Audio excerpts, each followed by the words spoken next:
Hello, everyone, and welcome to another edition of TEDXcellence, the series in which I explore different topics every other day or so, just to see what they have to tell me about the world I live in that I never see anymore because I'm in my Corona bunker on the moon with Dog Cat Fox and a Pepperjack and some undying urge to expose myself to mind-numbing material, with the perhaps futile hope that I might learn something, have my mind changed, or at least get some entertainment I can't otherwise find anywhere else.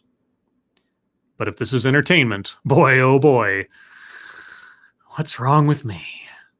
You know, I have a thought just now that if you went back to when I started doing these TEDXcellence streams, and you just listen to the openings in chronological order, how I'm curious to know, sort of abstractly, if the degradation of my sanity can be measured in the tone of my voice or the words that I use or anything else. How much of an effect is this having on me? There'll be a compilation out there someday, somehow. But that aside, guys, hello, everyone. Hope you are all having a good Friday Eve, as I've heard it called about 3 or 4 times today, which is so cool. Yeah, I mean, I hope you are all safe and well. If you're not well, please get well soon. What do we have today? Well, the official title of our little adventure today is called Eliminating Microaggressions, the Next Level of Inclusion. Sounds very beneficial. I can't wait. But can you wait, those of you who have shown up today? So hello, Loki Lycan. Point Curation, hello. Humble Clay, hello. Evil One, hello. Ilish Norn, hello. Purple Pill Perspective, hello. Steve Luzon, hello. John Smith, hello. Trevor Buchanan, hello. Robbie Schroeder, hello. Shio Gorath, hello. Attack Alpaca, hello. Gunfox61, hello. Corey Suzuki, hello. I'll look back here in a second to see if we have any more hellos. But, yeah, so microaggressions. Oh, one of my favorite little topics to talk about. But we're here to find out how to eliminate them, how to get rid of them so we no longer have to worry about them. Because they are things that we have to worry about. And I'm sure our speaker is going to have to first convince us that they are A, real, and B, things to worry about. And then she's going to tell us how to get rid of these things that she has to convince us are real and have to worry about. That's my guess. I have not watched this. I feel the need to have to say that at the beginning of the episodes, just to make sure that everybody knows everything that I react to here is completely off the cuff. I don't know what's coming. So I take it as it's presented. A couple more hellos. Revenas, hello. Lurking Gopher, hello. No One Nowhere, hello. Raid Chaostry, hello. Your boy Pat, hello. Haywire of Alba, Feskerma, or thereabouts. All right, guys, so per usual, I'm going to start up the first few seconds of this. It's a relatively short one today. It's only about 9 minutes long. Of course, you know, my commentary will add to that, but yeah, we'll see how it goes. So let me know if you can hear the first sounds coming out of this. I think it starts out silent, and then after this little cue card disappears, it cuts to the sound. So give it a second. The formal definition of a microaggression is listed behind me. The formal definition of a microaggression is listed behind me. Okay, you guys hear that? Let's see. I'm calling it a 90-minute live stream. So Goods is Evil One. Sounds good, says Trevor Buchanan. All right. Well, since I froze frame right on that, let's take a look at that. She'll probably repeat it here in a second, but let's consider the formal definition. I don't believe the formal definition attributed here of what's the name of our speaker? No, that is okay. That is the name of our speaker there on the screen. Just wanted to make sure I wasn't misquoting. Okay, so our speaker is Tiffany Alvoid, who is an attorney, JD, UCLA School of Law. All right, so like I say, I like professionals. I like people who are professionals in their field. A lawyer talking about microaggressions. That'll be interesting. All right, anyway, a microaggression is a term used for brief and commonplace daily verbal, behavioral, or environmental indignities that communicate hostile, derogatory, or negative prejudicial slights and insults toward any group. Now, there's an aspect to this definition that I'm not seeing, that I have seen in most other definitions of microaggressions. And also, I have to then assume this is her formal definition of a microaggression. But unintended or unintentional, that's a key word that is not present here. I don't know if there's going to be a further definition down the line or if she'll say that, but it is interesting to me that her formal definition is a thing. Microaggressions just are. Brief and commonplace daily verbal behavior. Nothing about unintentional or unconscious or anything like that. Okay, so that's the formal definition, guys. Let's see where we go. If the play button will be hit.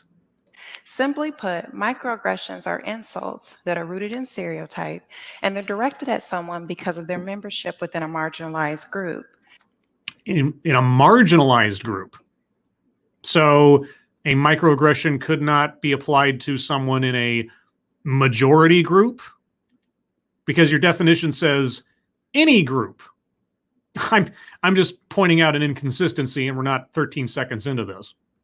Now, because they are rooted in stereotype, they limit a person's ability to be able to see people as individuals. In 1970, Dr. Chester Middlebrook Pierce, a professor at Harvard, coined the term microaggressions to describe insults and dismissive behavior he witnessed Black people enduring. But now the term has been expanded to include offensive comments and behaviors that are directed at anyone in a marginalized group. Offensive comments and behaviors, aren't those just insults? I mean, just flat out insults. We have a word for that, insults. But okay, I don't see. I'm waiting to hear the distinction here because she hasn't done it yet.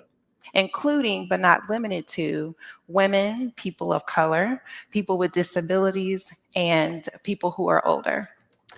What about just that person individually over there that did a thing? It has to be some kind of widespread prejudicial belief on the part of the person. It can't be just directed at an individual for their individual attributes. And also, again, where's the part about unintended, unintentional, unconscious? Because that is classically a part of a microaggression because it is so tiny. It is so interpretative. Okay, sorry, I'm getting ahead of ourselves. Maybe, I don't know. So one of the things about microaggressions is that they're very prevalent in society. And so you say. Again, like I said before, she has to first convince us that they... Oops, I hit the button. She has to convince us that they exist. She has to convince us why they're a problem, and then she has to offer us the solution. So she's telling us they're prevalent in society. Are they, though? Well, let's find out. Thank you. This is Kyle. Hello, chat people and scribbles. Hello, Kyle. Society, and I could do a full day's discussion about that. I actually developed a training that I share with companies to help them address offensive comments in their workplace. Really? You created a training for companies to convince them of the existence of, the problem of, and solutions for microaggressions. Wow, sounds like quite a career you've cut out for yourself. We're just going to go through a couple examples here today. But it's important to note that we all have biases, and anyone can be guilty of making a microaggression or being subjected to one. Anyone can. And yet you were very specific about which groups are susceptible to being targeted by these things. You said any group in your definition, marginalized groups in your rhetoric. And just so you know, we're all biased. We're all infected with this, which is why my solution applies to everyone. And for only $29.99, you can buy. Okay. So why does it matter? That is a very good question. Please tell me, why does it matter? Well, for some people, just being themselves can be a revolutionary act. Well, that's an arrogant viewpoint on yourself, depending on who you are and why you think simply being you is a revolutionary act. Because their very being is crushing stereotypes of who and what they should be. Aha. As defined by who? Microaggressions wound people. Microaggressions wound people. Taking offense, as in grabbing the blade and sticking it in yourself, yes, I suppose that could wound you. If we were to compare it to getting a paper cut, one paper cut is manageable, but paper cuts all over your body is something quite different. Really? That's how microaggressions work. They're like paper cuts all over your body. Wow. Gosh, that sounds amazing. Unbelievable, almost. Thank you, Point Curation. Move past aggressions instead of quantifying it. Yeah. All right, I'm waiting for her examples. I want to hear her examples of microaggressions. And it's this accumulation of offensive comments in social settings and professional settings that begin to take a toll on a person's spirit. Okay, I got news for our speaker. As I've said, and I can't count how many times. The operative term in self-esteem is self. No one else is responsible for your self-esteem. And secondly, as said, offenses taken, never given. If you are wounded by comments, it is a pain self-chosen. Microaggressions can be an amorphous concept, but it's my hope through the examples I'm going to provide for you that I can provide a more definitive understanding. Well, that is what I'm hoping for, because yes, they are an amorphous concept. And the definition keeps changing, which adds to the notion of it being an amorphous concept. Your definition is honestly unlike, I think, most other definitions I've ever heard. And that could be said of the last definition I heard and the one before that. There doesn't seem to be a consensus, so do tell. Microaggressions regarding disability are prevalent. For example, making comments like, "I'm so OCD about my files," or "Ugh, I can't read today, I'm so dyslexic." Oh, please. And remember, guys, using descriptors from real life to maybe embellish a situation a little bit or try to make light of something by turning it into a mountain when it's really just a little molehill for, I don't know, hyperbole. Yeah, guys, that hurts.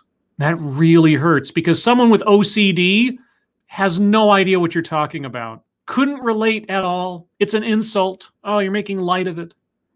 Someone who's dyslexic, oh, they don't understand the mechanics of that. Oh, God, they just couldn't survive with those paper cuts, guys.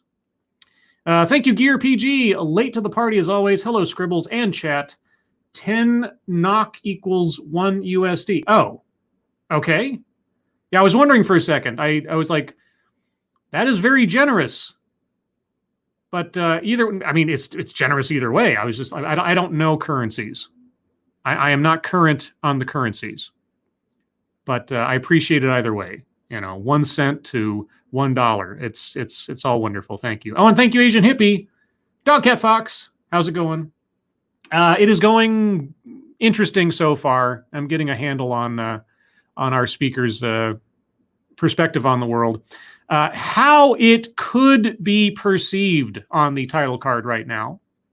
Could being the operative word here. Perceived being the secondary. Ableist language. Trivializes or makes light of a serious health condition. Yeah, and you know what? I'm sure that no one who experiences OCD doesn't in some way, shape, or form have some kind of gallows humor about their own problems to try to cope. and can kind of relate in a way. I've never seen that before in any situation where someone has to deal with something not so fun. Yeah. Let's just play nanny state to everyone's language to make sure that nobody gets offended. When someone does not actually have dyslexia or OCD, can be perceived as a microaggression. What if they do? I mean, what if they actually do have OCD or dyslexia and they say something like that? Are you going to interrogate them about their mental health history in order to ensure that what they said was permissible? I mean, how are you going to verify whether it's a microaggression or just someone's coping mechanism? I'd be very curious to know how you go about doing that. Thank you, Non-Vitae Rex. Joined late. Hi, Scribe. We got another brain melter on our hands. I don't know. This might be low-hanging fruit in the grand scheme of things. I've done more than a few deals on microaggressions, but like I say, you never know what they're going to say next. Every time I've done a talk or done an examination of someone's presentation on microaggressions, it's always something a little bit different. So we'll see where this one goes. These phrases are examples of ableist language, and they trivialize something that is quite serious. And again, they could be a coping mechanism for someone who actually suffers from such things. So again, I ask, at least into the ether, how would you verify whether the person who utters these phrases is permitted to do so? What are you going to say to this person? And if they come back and say, well, I am dyslexic, I'm working on it. What do you say then? Who's the fool then? And then why does it matter? For some historical context, I want to discuss what happened when the Americans with Disabilities Act was signed in 1990. The ADA makes it illegal in employment to discriminate against someone because of a mental or physical disability. Yes, in hiring or in treatment for payment and stuff like that, yes. Are you going to reduce it down to they have to police their language? Would that be a violation of the law? Is someone saying to themselves or just sort of out of frustration, boy, I have total OCD today? That is going to be a violation of federal law? Is that the standard you're advocating for? Thank you, Mike R., for the donation. No comment. Appreciate it. Thanks so much. Okay. It also guarantees access to buildings and to public and private transportation. Shortly before the act was passed, several disability activists came to DC and they climbed the 83 steps outside the Capitol building. Oh, so they were able to do that. Oh, sorry. They met at the base of the stairs and they got out of their wheelchairs. They took off their crutches and any kind of assistive walking devices, and they dragged or crawled themselves up all 83 steps. Okay. I'm going to rescind my smart-ass comment there for a second. I don't have a problem in any way, shape, or form with making buildings, public buildings, et cetera, accessible to wheelchairs and the like. I don't. I honestly don't. I was smarmy there for a second, but so yes, that is a dramatic display of showing that there's a problem that you're trying to address and doing a public demonstration to make the point. Something that Extinction Rebellion has not been doing a great job of, by the way, as far as their protests and activism. So, all right, I got you. Thank you, Point Curation. Quote, I'm a little autistic about following process, unquote. Doesn't need to be followed with, quote, because I'm literally autistic, unquote, because it can still be figurative.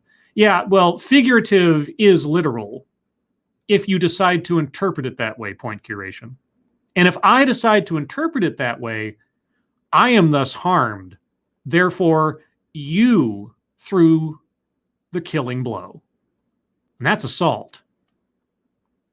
That is a crime against my being, you see. You see, thank you, Pincalo. Words are like bullets, only POCs are really affected. Now, it's not just, no, this is a widespread choice on people's parts. If you decide to be offended by something, it doesn't matter what's microaggressions or looking at a crucifix in a jar of urine or something, you're the one making the choice. It's not It's not limited to anybody on the particular basis of their attributes. Now, I like to share this story because it's a good reminder about the historical exclusion that people with disabilities have had to face. Wait. You're going to equate the absence of wheelchair access to a public building to an offhanded comment someone makes that someone else decides to take badly? Really? Disabled people demonstrating by crawling their way upstairs, having no other option to get into a building? You're going to put that up alongside, I feel really OCD today? These things are not in the same ballpark at all. And it's also a good reminder that there was a group of people that felt so disenfranchised, so marginalized, and so unseen they felt the need to do this. Well, they had a point. They had a very good point. They made their point, and the law was implemented. Okay? You have yet to make a good point. But by bringing up the ADA, again, I have to ask, are you advocating to make microaggressions a violation of federal law? Because that's what it sounds like you're advocating for. Microaggressions regarding race are also very plentiful. When I look at you, I don't see color. Interpretation: denying a person of color's racial/ethnic experience. Oh, so if I look at a person of color, and I've said it before and I'll say it again, the phrase person of color harkens back to the dark ages of calling people colored people or the coloreds. And it just seems like such a regression of societal just terminology. When I was growing up, you only saw people calling other people coloreds or the colored people or whatever in like movies where the bad guy was some kind of racist sheriff or something. Why? Why are we dividing people up like that so intentionally these days? Anyway, but that is the terminology being used, so I unfortunately have to go along with it. Regardless, denying a person of color's racial ethnic experience. So if I look at a person, quote unquote, of color, I should assume to know their racial and ethnic experience, that which I will be denying if I look past it to the person absent considerations for their race. So you want me to withhold looking beyond or not even taking into account someone's race when assessing a person and their character, but you want me to take that into account and consequently assume to know that because they look like the way that they do, they are experiencing a certain thing. So you want me to be racist in my assumptions about someone and the quality of their experience, rather than looking past that and assessing them on the basis of the content of their character and not the color of their skin. That is what that little tidbit there says to me. Okay, next one. There is only one race, the human race. Yes, God forbid we set aside arbitrary and irrelevant differences between us as individuals and just look at each other as human beings. But you see, guys, having that notion means you are denying the individual as a racial/cultural being. No. I am denying that race/culture is determinative of the quality of an individual. That is what I would be doing if I was taking on that philosophy. But no. We have to look at people on the basis of their race or their gender or their disability or whatever else. We can't look past that. We can't consider that just part of what they are. We have to think of it as part of who they are, as a definitive, that they are a certain way because they possess a certain attribute. We don't even have to do much thinking about it. We just look and we know. That's not called a stereotype now, is it?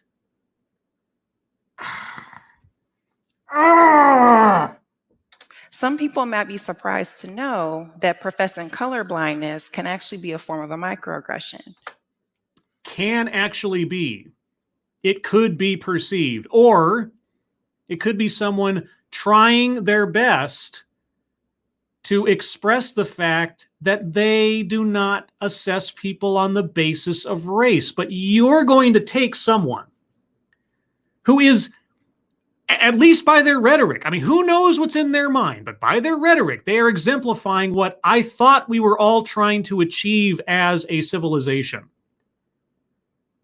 What I thought that Martin Luther King Jr. was expressing in his famous speech, as I've already quoted effectively. To see people not on the basis of their skin color, but on the content of their character. You would think that someone professing that philosophy would be a good thing. But oh no, guys. Oh no. Remember, if you're trying to adhere to the principles and the virtues of Dr. Martin Luther King Jr., as expressed in his I Have a Dream speech, you are part of the problem. You're actually furthering racism, apparently. Thank you, Chicago Mike. Back to work I go. Here's some money for goldfish and pepperjack. Well, the goldfish I keep forgetting to pick up at the grocery store. I go for a bunch of other essential stuff first, but and apparently pepperjacks are essential because I'm still fine with that. I did a grocery run this morning to restock up so I could wait another week. But thank you, Chicago Mike. Okay. I have a feeling I'm going to repeat the same stuff over and over again. We're only 4 minutes into this. Examples would be, I don't see color. I was raised to treat everyone the same. I work in a diverse environment. I was in the Peace Corps. What? I was in the Peace Corps? I was in the Peace Corps is a microaggression? Are you kidding me? It's important to note that is funny. What's funny? I was in the Peace Corps? That's funny, but it's also a microaggression? Well, which one is it? Hey guys, I volunteered my time to help people in far-off countries that have it far worse than we do here. Oh God, how racist of me. It's important to note that mere proximity to people of color does not make someone woke. Oh, okay. So I don't assess people on the basis of their race is a microaggression. My taking such actions intentionally or just out of the consequences of life or circumstances that just happen upon me. I work at a job where there are people who are not white. And I have no issue with that. But that alone is not evidence of my being woke. Well, first off, I have no interest in being woke. Okay? I have nothing to prove to anybody on that score. The whole woke thing. Yeah, no. I'm not aiming to please your assessment of anybody else. So, just so you know, guys, if you're white and you're around people who aren't white and you don't have a problem with that, that totally doesn't make you not racist. That's the message I'm getting here. Just so you know, white people, you're still a little bit racist, which is like being a little bit pregnant or something. Thank you, Pincalo. Peace Corps, why not the French Foreign Legion? Man, the French Foreign Legion. Do people still like go there? Because the cliche when I was growing up and I saw in comic books and things that, some guy got his heart broken and so he joined the French Foreign Legion to go off and fight a war somewhere or something. Does the French Foreign Legion actually accept people from everywhere? I don't know. That's a completely tangential thing, but okay, yeah, you're right. Boy, being proximity to blah doesn't make you enlightened. Oh, okay, so it's not through osmosis. Wow, thanks.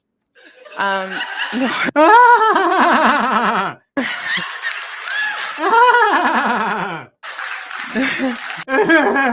Racism's funny, isn't it? Nor does it make them automatically knowledgeable about social injustice issues. Okay. Is that something that you assume to be the thinking of white people then? Do you look at a white person? I'm really curious now, the way our speaker has described the world she lives in. If she sees a white person anywhere near and friendly with someone who isn't white, does she then assume that that person is simply there and simply interacting with the non-white person in order to build up their street cred? Is that how little she thinks of white people? And is that how utilitarian she believes that black people, or anyone who's not white, I should say, are to white people? Is that the dynamic that she sees in the world through her eyes? That is a terrible world to live in. These comments actually deny the existence of people of color's experience in the world. No, they don't. No, they don't. And you've just illustrated it again.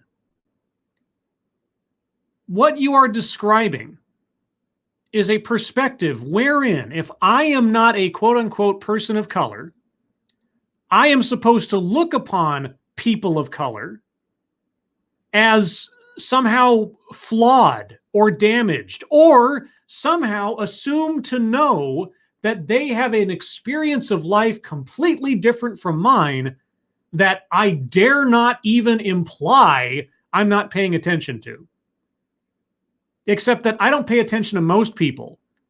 And I can't tell by looking at anybody what their quote-unquote life experience is. I'm not psychic. Neither is our speaker. But she wants to encourage the notion that skin color determines a quality of life. What would you call that? If someone came up to you and said, oh, fill in the blank with color, whatever color you choose, those people have it really, and fill in the blank with a quality of life. I mean, what stereotypes are you trying to eliminate when you're telling us that we need to stereotype? And me personally, I've seen these phrases used in a defensive posture when someone's being challenged about something that they may have said that's offensive. Something they may have said that's offensive. Who decides what is offensive? And if you decide that something is offensive and qualifies as a racial microaggression, just to bring it back to context, and you're accusing this person of being passively racist, are you surprised that someone might become defensive in the face of such an accusation? After they've said something to the effect of, I don't judge people on the basis of their skin color. And then you say, that's racist. Can you really be surprised if someone becomes defensive at being accused of something that they do not believe in, they do not practice? I mean, I don't know if you've ever been accused of something you've never done. I don't know if you've been subject to that terrible situation. It's not a fun place to be. I've been there. It's probably the worst place to be, being held to account for something you didn't do. And especially when someone decides of their own volition that you're guilty because they decide that you are. What it actually does is shut down conversation, and it allows stereotypes to continue. Really? Feeling defensive about getting accused of being a racist shuts down conversations? Well, what conversation were you wanting to have? Are we getting into the white fragility territory where anything that isn't complete acquiescence and self-shame is a bad thing?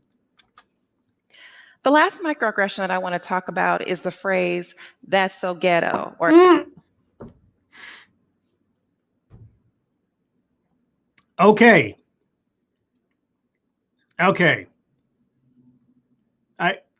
I could say something here, but I'm going to let it go. I wouldn't want to offend anyone. or "that's ghetto." Now, Saturday Night Live has done a sketch about this phrase, and it's tossed around in the workplace and in professional settings. But this phrase can be very offensive to people. And is the use of that phrase isolated only to one demographic? I just want to know. Are the only people that ever utter that phrase belonging to a singular racial demographic? Might I ask? And I'm going to provide some historical context as to why. Historical context. Oh, okay. So the word ghetto is an Italian pronunciation. The word is used in 1516 to describe an area of the city where Jewish people are living in the city of Venice. So anybody using that word is culturally appropriating it? Then in 1899, the word is being used to describe where minority groups are living in the city. And again, it tends to be a low income area. Yeah, low income. It has, well, at least as far as my interpretation is concerned, it deals more with class than it does with race. And yeah, it is kind of a derogatory term. Ain't going to deny it. But, you know, whether you like it or not, it's become part of the common parlance.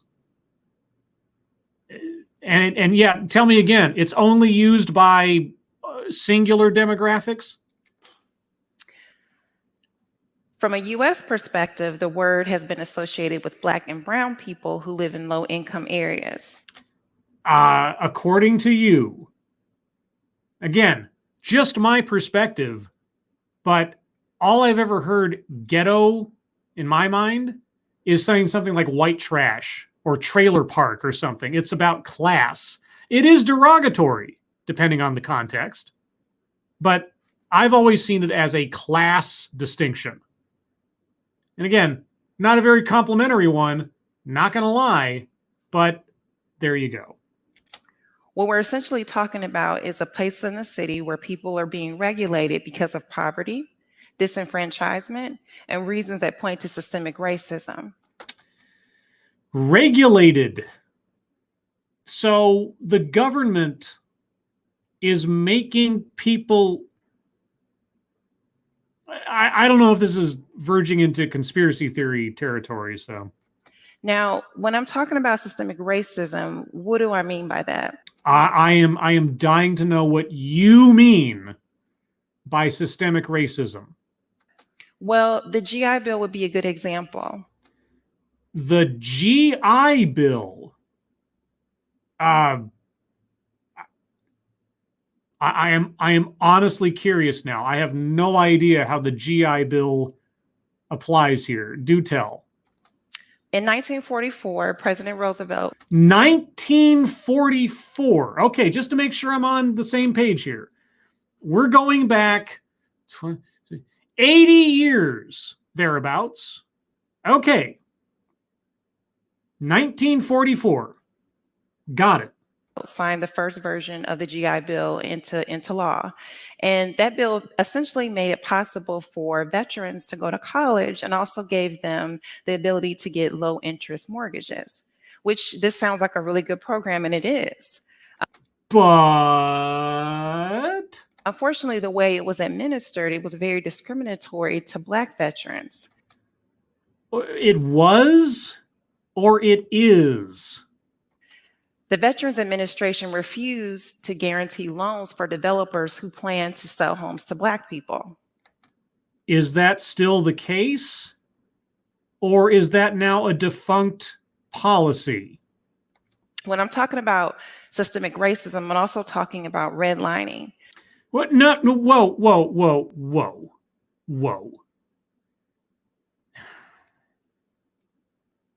Nothing has changed since 1944. That's what you're telling me. There has been no alteration to law. There has been no admission of wrongdoing through changes in law since 1944 on that point. If you're not going to at least articulate the fact that things have changed since 1944, I have to believe you're trying to impose a judgment from 80 years ago on people today. And what did I say before about holding people to account for things they never did? Yeah. Okay, tell me about redlining, which, as we know, is still totally legal. Redlining is the practice of drawing a circle around Black and brown neighborhoods and then refusing to give loans to those areas. Yeah, and no loans were given out in the 2008 housing crisis or years prior. So tell me about redlining again. What I'm also talking about is pushing and shuttling people into a specific area of the city and then setting up situations so that the property remains undervalued. Okay, so conspiracy theory territory now. Despite all the changes to law in the last 80 years. Okay, got it. When people use the phrase, that's ghetto or that's so ghetto. What people would that be? Who is using that phrase? Who is explicitly never using that phrase? Please do tell me, because I've heard it from all corners and all colors. It's a way of making fun of someone or something. And for the reasons I just shared, it's not funny. That's your opinion. If I find something funny, I find it funny. Making fun of something or someone, well, you have to look at the individual and the circumstances, don't you? I mean, you've used the word and the phrase several times now. Should I just be offended because you've said it out loud? You've spoken the words that shall not be cited? I mean, you've said them. Aren't you promoting them? And have you never said them in your life to describe something? I'd be curious. So now that I've given you a couple examples of what a microaggression is, and they've been terrible examples at that, I want to give you a couple tools. Oh, I love tools. Just give me a couple tools to rid myself of the reflexive notion of not looking at people on the basis of their skin color. Please, I want a tool to cure me of that scourge of mental fallibility. To avoid making these kind of comments in the workplace. The first tool or tip is pretty simple. It's pause. Pause? Like the feet of a dog-cat fox? Or, well, I guess giraffes don't have paws so much as hooves, but thank you, tall person. Hoy, all just got home from work and will watch in full later. Happy Bugs Bunny Day, everybody. Today is Bugs Bunny Day? Wow. That's April 30th. I wonder if there's a significance to the date. Like, is that Mel Blanc's birthday or something? I don't know. Before you ask someone a personal question in the workplace, pause. Before I ask someone a personal question in the workplace, pause. Okay.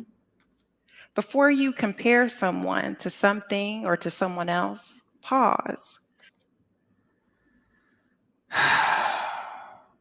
Before describing someone's personality, pause. Self-police your language. Now, as a general notion, I don't disagree with that in the workplace because, as most grown, sensible adults know, your behavior at home or amongst your friends is not necessarily conducive to the workplace. If you have not figured this out by the time you have come of age and started working in the wonderful world of work, you've got other problems. And those problems will probably be being cited and or fired. Just saying. And when you're pausing, think to yourself, what could potentially be the impact on what I'm about to say to someone?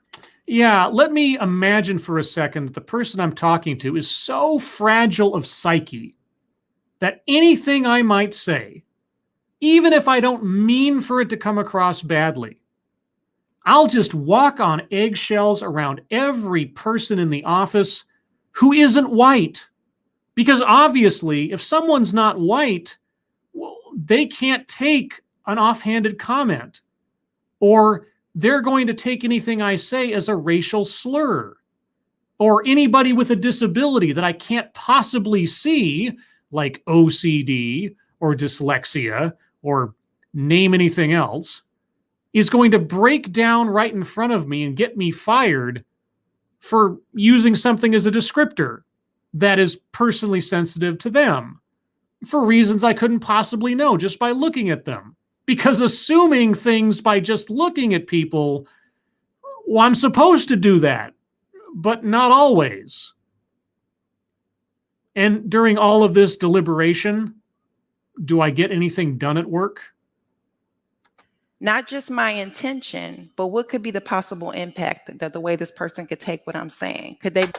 How in God's name could anybody guess every contingency of interpretation, feeling, thought, perspective, whatever, of another person on anything? Not just in the workplace, on anything. If I walk by somebody on the street and I'm wearing a red shirt, and someone that I pass by on the street has an incredible sensitivity to the sacrifices of side characters on Star Trek, and they think that it is an affront to their sensibilities that anyone would deign to dishonor the memory of all of those dead red shirts by wearing nothing but a red shirt on the street. Oh my God, how dare you? And I'm like, the hell is wrong with you? You're right. I should have guessed. I should have thought about Star Trek before I left the house wearing a red shirt. Oh, you're right. You are right. Boy, I'm a terrible person. Thank you, Will It Forge. Microaggression is a term specifically to police my speech based on the subjective feelings and opinions of the hearer, completely removed from intent. Yes. And at no point in this has she brought up, well, I mean, she said, regardless of your intent. Intention doesn't matter. Context doesn't matter. The interpretation of the hearer is all that matters. And if they decide that it's bad, then you're guilty of a crime that should be a violation of federal law? Be possibly offended. The next thing I want to think about is this comment necessary? Boy, you're doing a lot of thinking before just saying something. I mean, don't get me wrong. Think before you speak is not a bad piece of advice. But think that I might be inherently offensive to somebody and thus secretly a terrible person on the inside before I speak seems a bit counterproductive. Thank you again, Will It Forge. You are a terrible person, but we love you anyway. Oh, thank you, Will. Is it promoting a growth mindset? Is it promoting a growth mindset? I got to be a workplace psychologist now just to say hi to someone? Because remember, my number one priority when I'm at work is to be productive. Yeah. And Hmm. The next thing that you can do to try to avoid making a microaggression is research. I have to do homework? I wasn't told there would be homework. As I discussed in the previous example about That's So Ghetto, a lot of American English is slang. So before adding a new word to your vocabulary, just do a quick Google search just to make sure that what you're saying is not offensive. Oh my gosh. So if I do a Google search and one person on Tumblr has decided at some point in time that the use of the word whatever is offensive, I must excise that word from my vocabulary, lest I possibly at some point now or in the future ever offend someone who is equally sensitive. Got it. So before I leave here this afternoon, what I want to leave with you with is during the course of this conversation, I've been talking about inclusion and respect. No, you haven't. In fact, and I could be mistaken, guys. I don't have a transcript in front of me. I'm not sure she's ever uttered the words respect or inclusion in the course of this entire presentation. I'm happy to be corrected. I don't think it's ever come up, at least not in any substantive way, Irate Bear. Which is important, and I hope that you leave this talk with that understanding. That is not the understanding I have. You are promoting the use of racial stereotypes or ableist stereotypes that must be assumed of someone just by looking at them. That certain demographics of people are so fragile of their psyches that any errant word that I may or may not intend to be a quote unquote insult, that I may simply be using to describe the world around me in a colloquial shorthand, is going to devastate them to the point where I'm going to get fired, or which you think should be a violation of federal law. That's what I'm coming away from this with. But I hope you also took from this talk the concepts of kindness and human decency. Kindness and human decency by categorizing anyone who says something that you don't like as a criminal, either social or federal. Kindness and decency, you say. Got it. Thinking about something before I say it, that's a form of kindness. Maybe it's a form of self-protection. I don't know. It depends on the context. But then context really doesn't matter here, does it?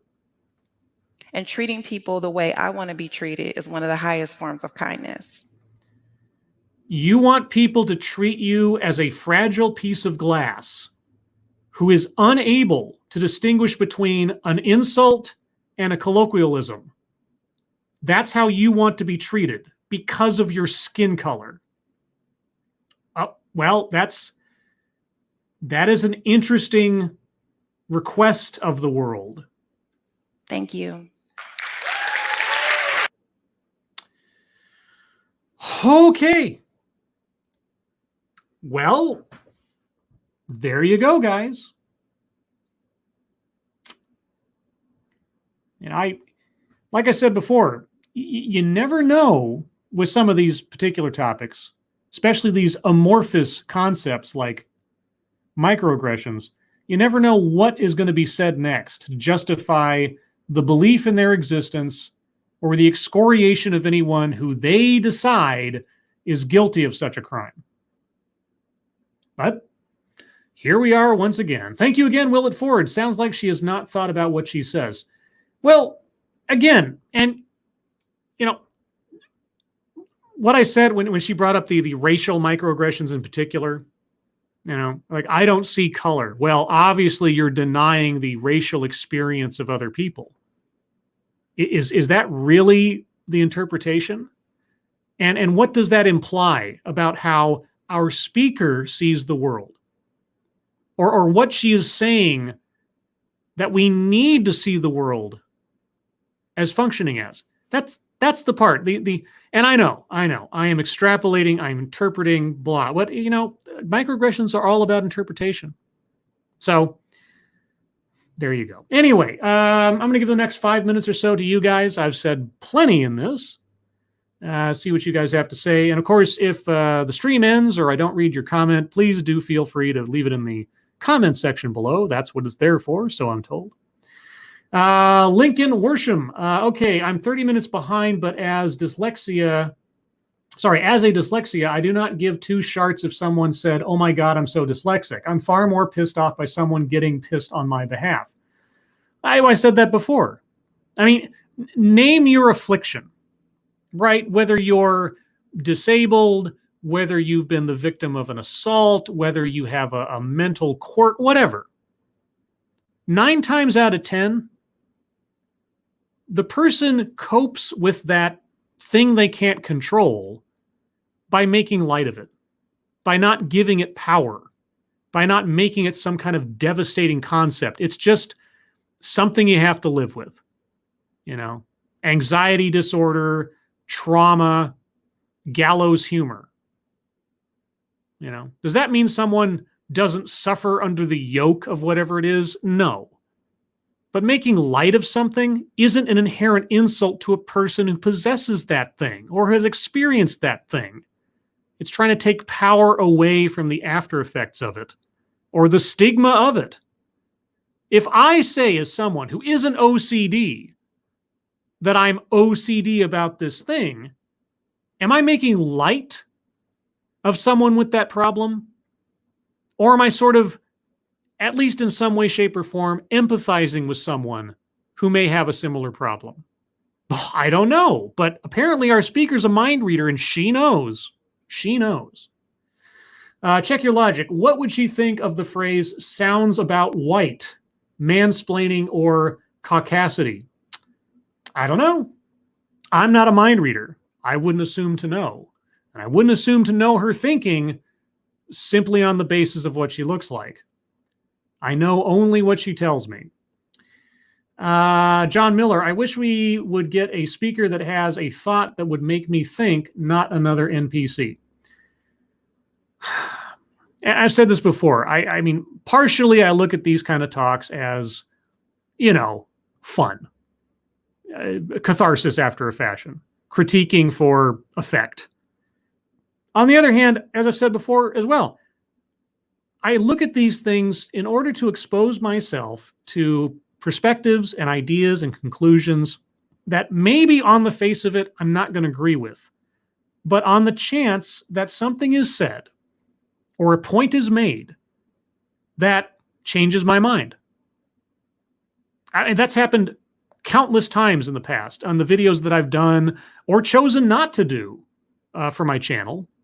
And even in the middle of videos that I have done, you'll hear me say, "That's a good point," or "I agree with that notion," or whatever else. It may be a Trojan horse leading to something else ridiculous, but I'm not afraid of admitting when someone says something that I agree with, or someone countermands something that I believed before and I'm shown that it's wrong. And so I subject myself to these things, at least in the slightly cynical hope that maybe I'll learn something new. But at the very worst, I'll be completely befuddled. And at least for myself and or anyone else listening, I'll be mildly entertaining in the process. Ryan Rollins, Scribelight, with losing so many sanity points in doing these streams, are you worried your insanity saving throws? Or worried for your insanity saving throws? I figure at this point in my life, I'm pretty susceptible to the corruption of the Cthulhu mythos. At any point now, I'm going to be wearing a cultist cloak with a hood over it and holding a sacrificial knife and just sort of praying to Yog-Sothoth. That's the Pepperjack talking, trying to speak Elder God while still having Jack Daniels on the tongue. Haywire Valba, Scribelight, should we build the wall? I don't know. I don't know the effectiveness of the wall. I've yet to see any estimates, etc. Who needs a wall when you have a pandemic? Am I right? Let's see. Professor Chaos Scribbles just likes to give us ear torture. I know. My voice sucks. Okay, I'm Kermit the Frog's older brother, and God knows how I sound when I've got a pepper jack in me. But I'm sorry. I'm sorry if the sonorous recitations of my voice are a microaggression. Was not my intention. But then intention doesn't matter. And I am unable to provide context. So says YouTube. Let's see. Asian Hippie says, can I move to your moon-based scribe? Not right now. Social distancing. I have to leave at least, 30 some odd million miles between me and the next person, just to be sure. Actually, it's more than that, isn't it? Between here and the moon. I mean, between the moon and Earth, because I'm on the moon right now. Yeah, that's the ticket. But anyway, guys, on the subject of distance from Earth to moon and vice versa, I'm going to close it here. Thank you all for joining me on this decidedly frustrating and mildly infuriating journey. I hope you all enjoyed it to whatever capacity that you have. Maybe you learned something, maybe you didn't. But this is, as our speaker mentioned, something that is being taught in companies today in order to avoid offending people. But I'll leave it there. Everyone, thank you for joining me. Thank you for your participation. Thank you for your attendance. Everyone who donated, thank you. Thank you so much for your generosity. I never know what to say to that. It is very humbling to me, and I appreciate it. It'll all go towards horrible things I'll put in my body, mainly at this point, TV dinners and pepper jacks. But, once the lockdown's over with, I'll move back to more healthy things like goldfish crackers. Everyone, I hope you are safe and well. If you're not well, please get well soon. Look for me tonight on Satsu 2 Senses channel at 6 p.m. Pacific, 9 p.m. Eastern for Lords of the Night. There's the obligatory plug. And with that, everyone, have a good day. I'll talk to you soon.